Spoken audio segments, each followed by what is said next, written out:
तर आज आपण झटपट अशी शेपूची भाजी बनवणार आहोत बघा। कमी साहित्यामध्ये चविष्ट अशी भाजी लागते।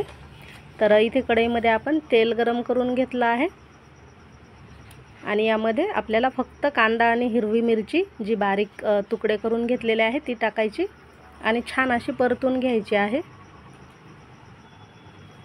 मिरची तुम्ही तुमच्या आवडीप्रमाणे घेऊ शकता।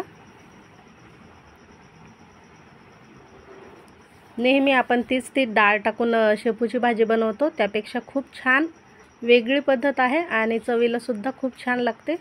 नक्की करून बघा, झटपट होते।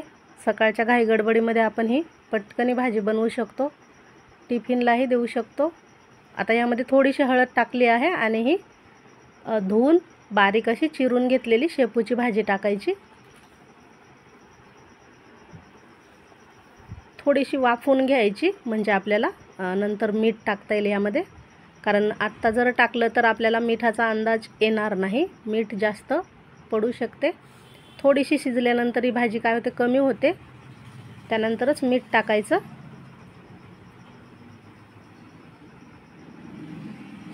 आपण यामध्ये पाण्याचा अजिबात वापर करणार नाहीत।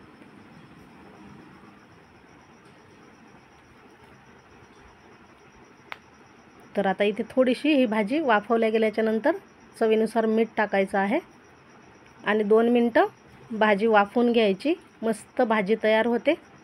ज्वारीच्या बाजरीच्या भाकरीसोबत तुम्ही ही भाजी खाऊ शकता। खूप छान अशी ही भाजी तयार झाली आहे।